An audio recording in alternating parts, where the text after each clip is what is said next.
Bonjour mes frères et sœurs, fils et filles de roi. Est-ce que c'est cela que nous sommes? J'aimerais lire avec vous Ésaïe 7,14. C'est pourquoi le Seigneur lui-même vous donnera un signe. Voici, la jeune fille deviendra enceinte, elle enfantera un fils, et elle lui donnera le nom d'Emmanuel.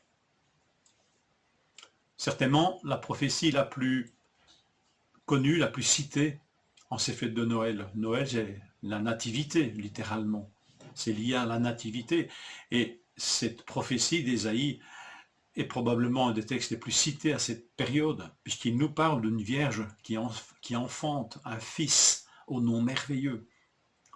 Pour dire que tout Noël est résumé dans cette prophétie. L'accomplissement de cette prophétie nous est relaté dans l'évangile de Matthieu, 1,19, d'une manière explicite.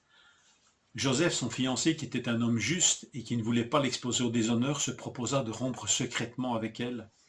Et comme il y pensait, un ange du Seigneur lui apparut en songe et dit: Joseph, fils de David, n'aie pas peur de prendre Marie pour femme, car l'enfant qu'elle porte vient du Saint-Esprit. Elle mettra au monde un fils, tu lui donneras le nom de Jésus, car c'est lui qui sauvera son peuple de ses péchés.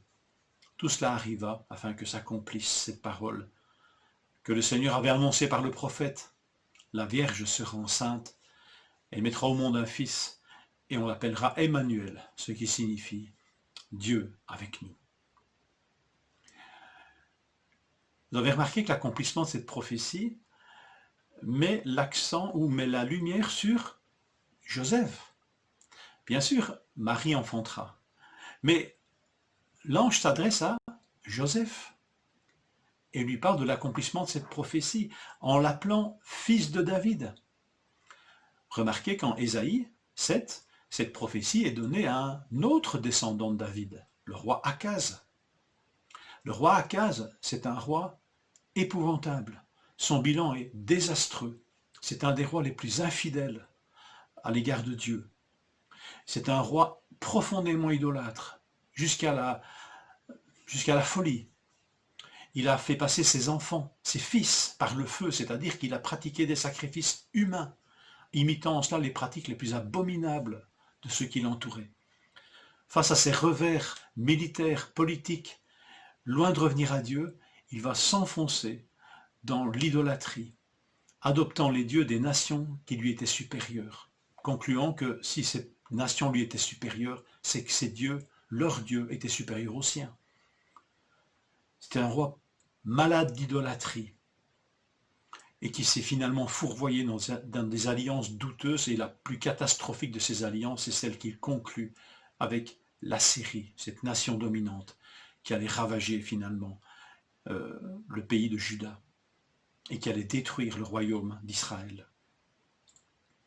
Finalement, le seul point positif de son règne, c'est qu'il a pris fin et que finalement le fils qui lui succéda était un bon roi, Ézéchias.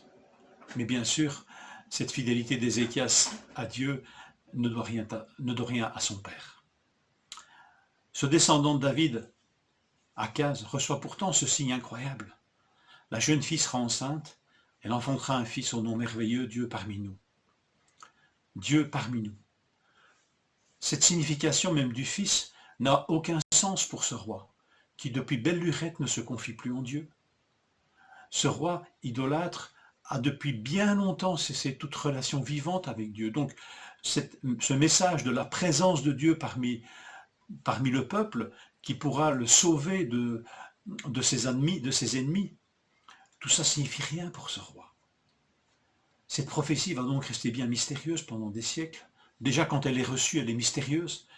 Et quant à son interprétation et à sa réalisation, elle est demeurée bien mystérieuse et bien opaque pendant des siècles, jusqu'au jour où un ange dit à un homme qui s'appelle Joseph, charpentier de son état de la ville de Nazareth, mais descendant de David, c'est ainsi que l'ange s'adresse à lui, fils de David, c'est à lui qu'est donné l'accomplissement de ce signe.